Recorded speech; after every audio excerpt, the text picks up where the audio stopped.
Et je salue mes camarades du soir. Bonsoir Vincent Bois. Bonsoir Pierre Devineau. Journaliste, essayiste, bonsoir Georges Fenech. Bonsoir Pierre. Ancien magistrat, chroniqueur, politique. Bonsoir à vous Jean-Patrick Courtois.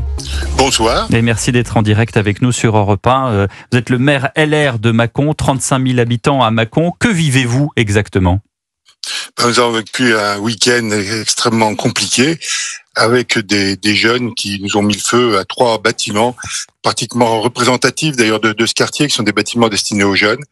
Et tout ça sur fond de drogue, de narcotiques. Et voilà la situation dans laquelle on se trouve, dans une commune qui n'est malheureusement plus assurée, avec donc une dépense qui va nous tourner autour de 800 000 à 1 million d'euros, puis des bâtiments qui vont être inutilisables pendant maintenant au minimum 1 an, ce qui nous pose donc comme problème de savoir comment on va faire avec ces jeunes pour arriver à continuer à leur donner une éducation et respecter les valeurs de la République. Comment tout a commencé ? C'est-à-dire, on vous a demandé une salle pour librement narcotrafiquer, si j'ose dire. Vous avez dit non et du coup, on vous a fait une guérilla ? Voilà, c'est un peu ça. Voilà ce qui se passe. Ça fait quelque temps que des jeunes nous demandent une salle. On leur a dit oui, ok, on est prêt à vous en construire une, parce qu'il faut quand même savoir qu'il y a 3 ans, ils ont brûlé l'ancienne. Et on est d'accord de vous en donner une, mais il faudra signer une convention avec la ville. La convention qui est une convention réglementaire qui est prévue pour toutes les associations de la ville de Mâcon, qui dit en gros ceci: la ville met à disposition de l'association des bâtiments, mais la ville se réserve le droit de pouvoir rentrer avec les clés quand elle le veut et quand elle le souhaite, quand il y a des problèmes. Et ça, c'est quelque chose qui leur paraissait inacceptable. Ils veulent avoir un véritable bail classique pour pouvoir, on l'a bien compris à terme, faire tout leur trafic tout à fait librement. Dans quelle position êtes-vous aujourd'hui ? Qu'est-ce que vous attendez et qu'est-ce que les autorités vous promettent ?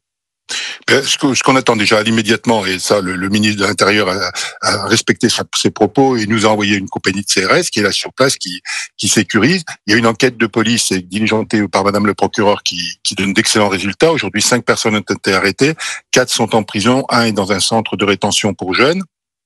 Donc ça, c'est déjà les premiers résultats.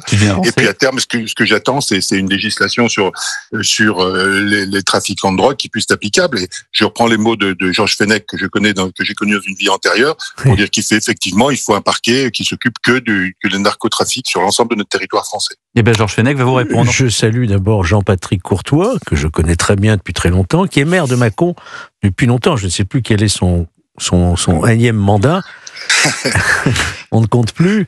Et qui a une sensibilité très forte en matière de sécurité. Ce qu'il vit aujourd'hui, il n'en est pas responsable. Il est certain qu'il y a une responsabilité, une défaillance de l'État, défaillance d'une mission régalienne. On espère beaucoup en Bruno Retailleau, d'ailleurs, que ça soit rétabli. Et effectivement, pour lutter contre la drogue, il faut coordonner cette action au niveau national. Seul un parquet national anti-drogue ou anti-grande criminalité pourrait y arriver. Il existe le projet, il est dans un carton, il faut le sortir et il faut l'adopter le plus vite possible. C'est votre sentiment également, Jean-Patrick Courtois ? Ah bah tout à fait, parce que sinon on va se faire prendre par l'intérieur. C'est des masses financières considérables, c'est des problèmes considérables.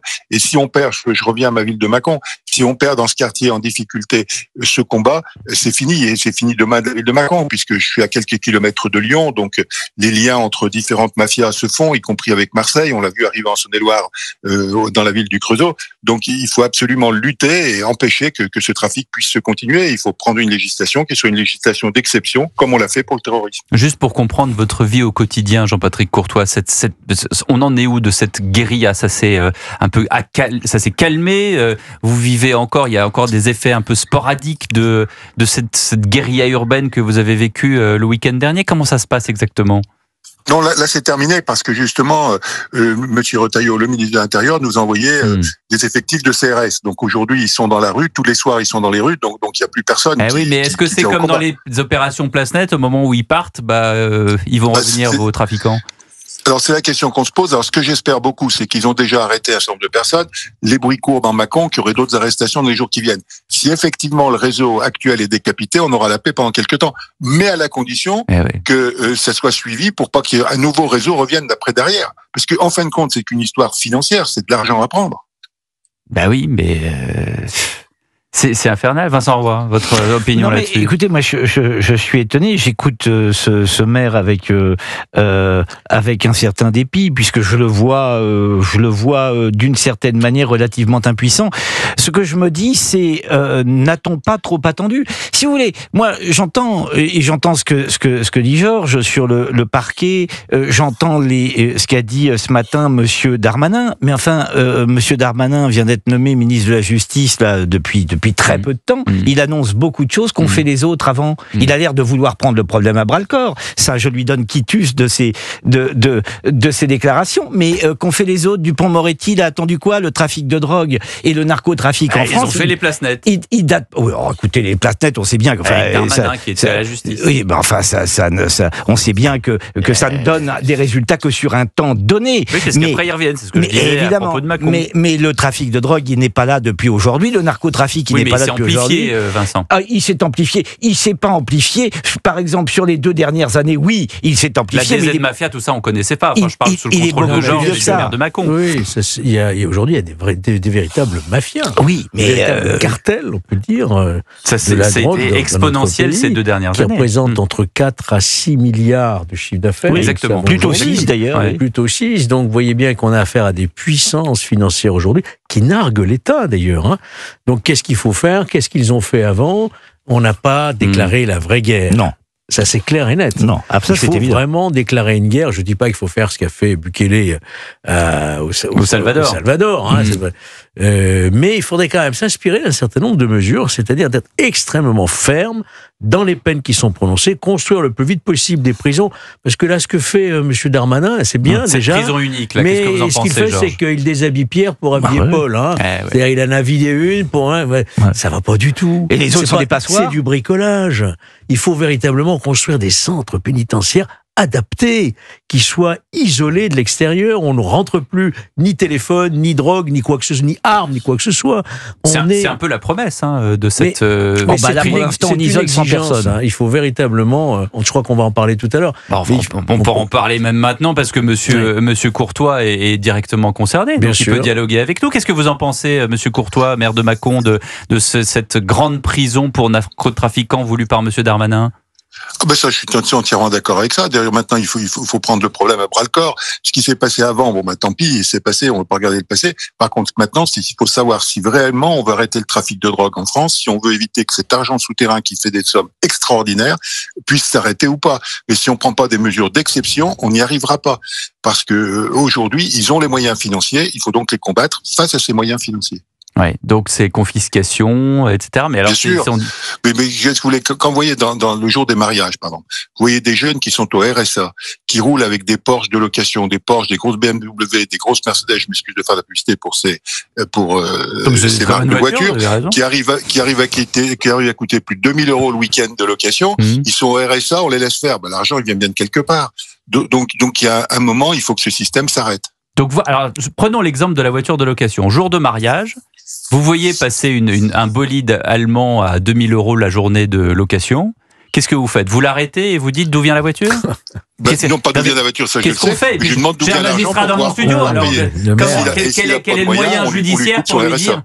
Oui, mais le maire n'a pas ce pouvoir, vous savez, ni sa police municipale. Mais par contre, les services spécialisés, Tracfin, les services des douanes, le parquet. Maintenant, on a quand même un peu inversé la charge de la preuve. Quelqu'un qui est suspecté de faire du trafic de drogue, il va falloir qu'il justifie comment il a acheté effectivement son véhicule de marque. Hein. Donc il y a cette démarche aujourd'hui. Ouais, donc ça veut dire que, par exemple, en mettant la police, les voitures de police des douanes, elle pourrait, par exemple, à Mâcon, saisir jour de mariage, montrez-moi les papiers du véhicule, d'où ça vient, où est-ce que vous l'avez. Il faut quand même qu'il y ait des éléments. C'est ça. En amont. En amont, il faut quand même qu'il y ait déjà une enquête. Il faut qu'il y ait une instruction qui soit saisie. Il faut une commission rogatoire. Oh là là. Ah oui. Oh là là. Oui, mais c'est la paperasse administrative française. C'est la procédure pénale. Hein. Est-ce que c'est mieux dans certains pays? Là, on parle de Trump. Est-ce que ça marche aux États-unis? On voit souvent les voitures arrêtées aux États-Unis. Le type a le fichier. Ils ont créé en 1973, je crois, DEA, Drug Enforcement Administration. En quoi ça consiste? Donc c'était au moment de la French Connection. Donc c'est une agence fédérale qui a présente dans 80 pays à l'étranger, qui est composée de plusieurs milliers d'agents et qui a un budget de l'ordre du $1 milliard. À côté, nous, on a des services qui sont vraiment au petit pied, quoi. Ouais. Donc, c'est pour ça qu'il faut créer ce parquet national antidrogue sur le modèle un peu du DEA, qu'on ne sera jamais à ce niveau-là, bien sûr, mais au moins qu'on coordonnerait cette action pour lutter contre les importations. Il faut aller voir le Maroc, il faut aller voir la Colombie, il faut leur dire, voilà, arrêtez et surveillez vos frontières, parce que c'est bien que le cannabis vient de là-bas, et la cocaïne de Colombie. Il faut mener une action internationale. Il faut aussi aller au plus près, c'est-à-dire que les mineurs qui aujourd'hui sont impliqués dans ce trafic parce qu'ils savent qu'ils n'encourent rien, il faut que les mineurs soient sanctionnés. Il faut qu'ils soient aussi déplacés de leur quartier par des ordonnances du juge des enfants qui va les déplacer ailleurs. Il faut, voilà, il y a au moins, et puis construire des prisons, voilà. Il y a tout un programme. Ce qu'il faut, c'est avoir une colonne vertébrale. Mais tout ça, c'est beaucoup d'argent. Et des moyens. Et des moyens. On n'a pas d'argent. On les a pas. Ouais. J'avais une question pour Jean-Patrick Courtois. Au niveau de l'AMF, l'Association des maires de France, est-ce que vous dialoguez avec d'autres maires qui subissent exactement le même problème que vous? Et dans ce cas-là, qu'est-ce qu'ils vous disent? Vous savez, on a tous les mêmes problèmes. Dès que avant c'était dans les grandes villes, maintenant dans les villes moyennes, et si on n'y fait rien, on arrivera rapidement dans les villages avec tout ces systèmes. Donc l'association des maires de France est parfaitement mobilisée. On dialogue avec les autres maires et tout le monde attend avec impatience des mesures concrètes, rapides. Et je reprends les propos de Georges Fenech. Il faut qu'on ait une colonne vertébrale et qu'on la maintienne. Et sur les maires, on sera tous solidaires d'une telle politique. Est-ce que vous diriez aujourd'hui que vos 35 000 habitants à Mâcon sont en danger? À la date d'aujourd'hui, non, mais si vous voulez, c'est un phénomène latent.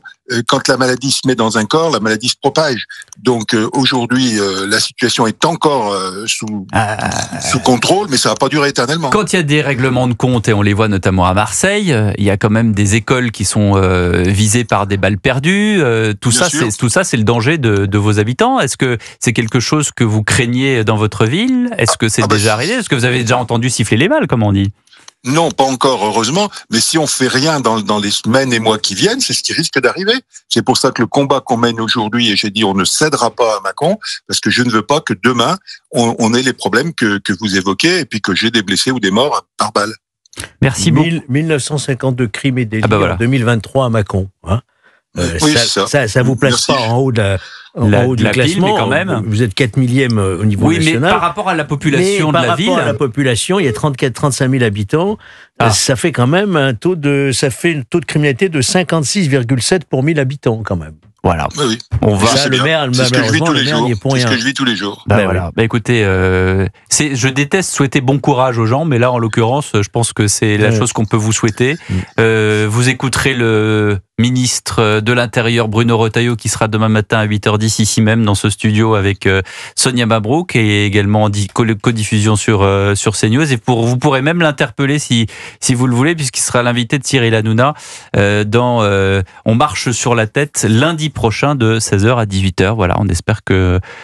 j'imagine que vous avez d'autres contacts avec la place Beauvau que par l'intermédiaire des médias. Merci. Merci à vous, Jean-Patrick Courtois.